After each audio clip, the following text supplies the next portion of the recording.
On a devant nous une vigne avec des feuilles. On voit que celle-ci n'a pas trop gelé encore. Là, ça a gelé tout ça, vous voyez. Les conséquences sont là, c'est tout recroquevillé, c'est brûlé. Donc le travail de la vigne. Dans un premier temps, on a la taille. La taille, ça sert à adapter son rendement à ce qu'on souhaite produire, à sa production.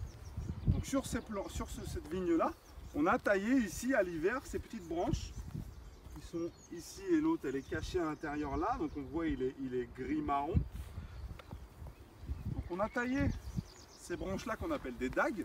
On voit ici que tout ça, ce sont des bourgeons qui ont poussé sur la branche. On voit celle-ci beaucoup plus riche que l'autre.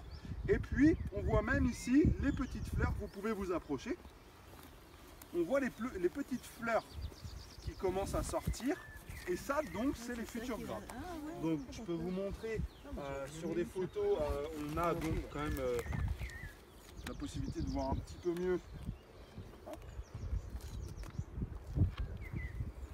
Donc, ici, on a la même fleur, beaucoup plus grosse, plus développée.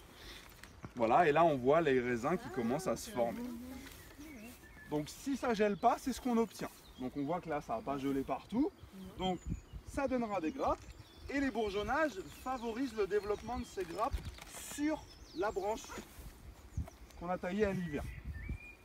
Si on laisse des bourgeons un peu partout, on a ici donc... Hop, je l'avais caché celui-là. Ah oui. Ça c'est un bourgeon qui pousse sur le vieux pied qu'il va falloir ébourgeonner au moment voulu. Parce que sinon il va épuiser la vigne et la force de la vigne n'ira pas dans la grappe qu'on souhaite récolter. Là on est sur une taille courte, hein, donc c'est aussi pour faire du moelleux, donc il nous faut du raisin concentré.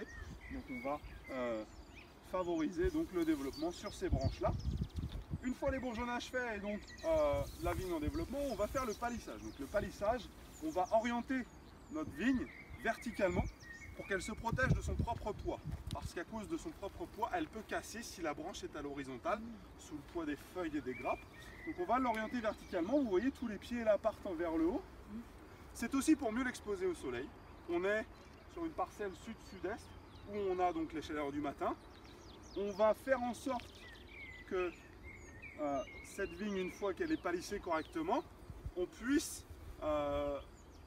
enlever les feuilles pour favoriser le développement du grain. Donc, de ce côté-là, on va enlever les feuilles pour que les grappes soient au soleil aux chaleurs matinales, pour que aussi le vent permette de sécher les grains, circuler entre les branches et les feuilles.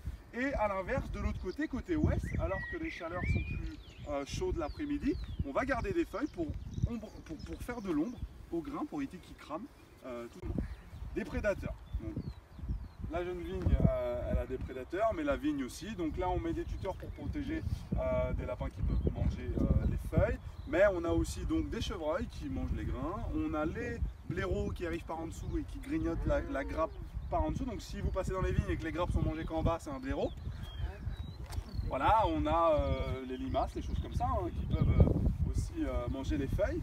Donc on voit que cette parcelle est beaucoup enherbée, il y a beaucoup d'herbes, hein, on a l'impression qu'elle est même abandonnée un petit peu. Comme derrière vous, on voit qu'il y a beaucoup d'herbes hautes. Et cette parcelle-là aussi, sur votre droite, qui un rang sur deux a de l'herbe, pratiquement dans chaque rang, mais un rang sur deux va être enherbé et un rang sur deux va avoir une terre décompactée. Donc l'herbe, ça permet sur cette petite vigne de décompacter le sol, de favoriser le développement des racines des jeunes pieds pour qu'ils puissent se rendre plus forts. Donc il faut aussi l'enlever à un moment donné, sinon elle va aspirer toute la force du sol qui est destinée aux petits pieds. Donc ça c'est le vigneron qui maîtrise son sol. Faut savoir qu'en bio l'enherbement est imposé. Derrière vous on voit donc de l'enherbement naturel, ça s'appelle l'engrais vert. C'est un régulateur d'humidité.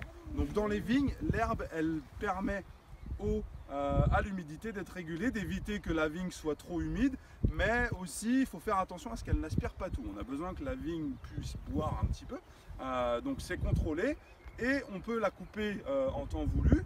On peut aussi l'enfouir, donc on va retourner le sol pour enfouir l'herbe. L'herbe elle produit du humus.